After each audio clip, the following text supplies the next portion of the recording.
Hi, I'm Tara. Today we're going to look at how to crop a photo in a circle in Canva. The first thing we need to do is create a space for our project. So you can either, Canva have already generated all of these different sizes. So you can either pick one of them or you can click custom size. If you click custom size, you just literally put in whatever your size is. You can do 1080 by 1080 and create new size. So once your project is open, we're going to click on Elements and we're going to click on Photos. And you can either use one of your own, you can click Uploads and it will go and get it from your computer or wherever you have it saved. Or you can search for a different, like a photo of a girl, and there's literally hundreds of pictures. So we are going to use one that I picked already. So we're going to pick this one. So this is a pro picture. If you see a little crown beside a picture or beside any graphic, it means it's part of the pro version, which means you have to pay for it, or else subscribe to the pro version. But there are lots and lots of free versions, free photos, free graphics. You don't necessarily have to pay for them. So once you have your picture selected, we're then going to go into, we're going to search frames. So you can either search frames or it is one of the icons in the list. So we're going to pick our circle. We're going to move that onto our page and we're going to just increase it in size slightly. And all you have to do is literally click on your photo and drag it across the frame. And just like magic, Canva places it into the center of the circle. So once your photo is positioned within the circle, you might decide that you, one, don't like that picture and you want to change it, or that it's not in the position that you particularly like, or you want to increase or decrease the size. So you literally just click twice on it and you can then see all of the picture. So say we wanted to make it bigger and we wanted to, you can either put it in the center or maybe we wanted to just kind of offset it a little. You might want to put text here or as I say, you can put it into any position you like. So you can also rotate the image, or sometimes you get an image that's not quite level, so you might want to do that. You can smart crop it, so Canva's AI will decide that it looks better up here. Maybe because of the shoulders, to me that looks a bit too high just because it's kind of cutting off her hair. But it sometimes makes it better. You don't have to go with that. If you click on expand, it won't let you expand it because it's within a frame. So if it's in a frame or rotated or flipped, you can't expand it any further. So once you're happy with the position, you click done, and then we're back onto our artboard again. So maybe you're not happy with this picture, so then what do you do? So then we just literally go back in and we're going to search photos again, and we're going to pick this girl then instead.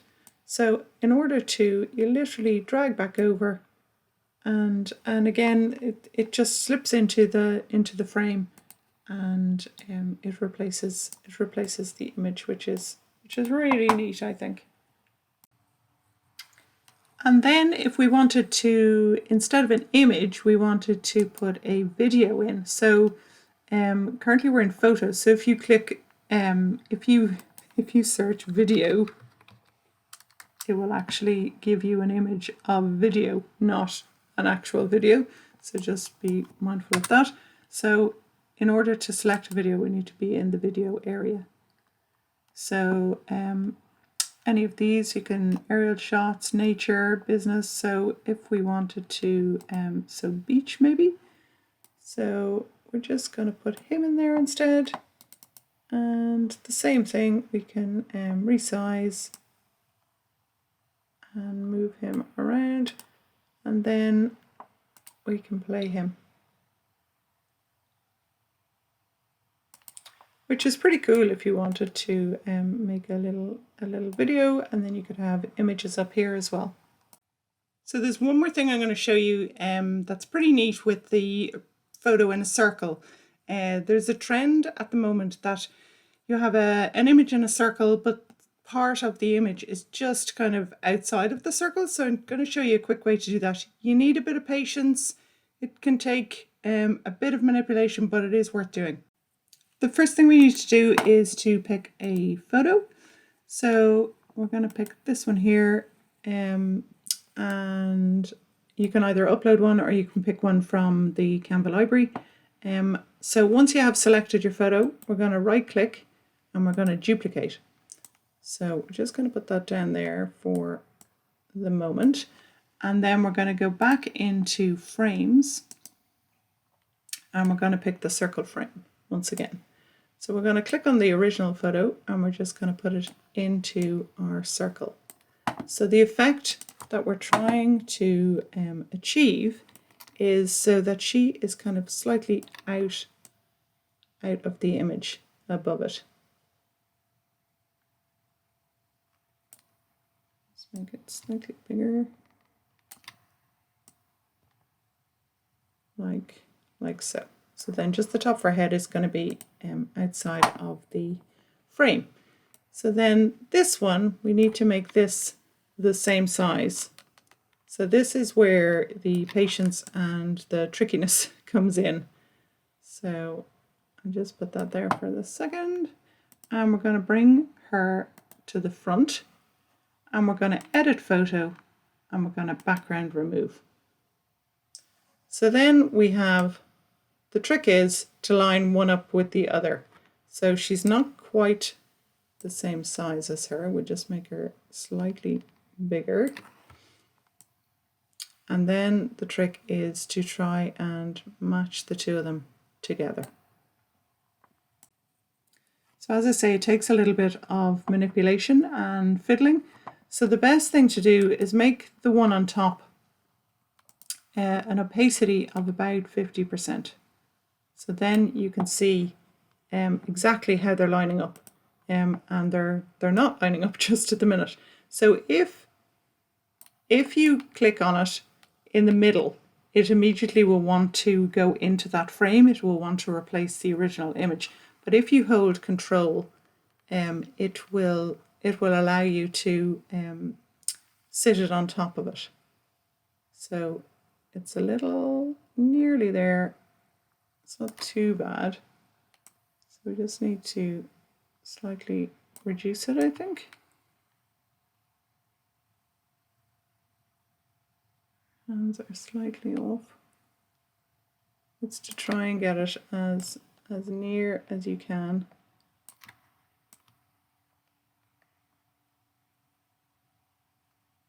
And that's not too bad. So I know you're like, no, that's nowhere near on top of the other one. But when you increase the opacity back, it actually doesn't look so bad because the join is pretty good. And then when we bring this up to here, it's pretty close to what it was.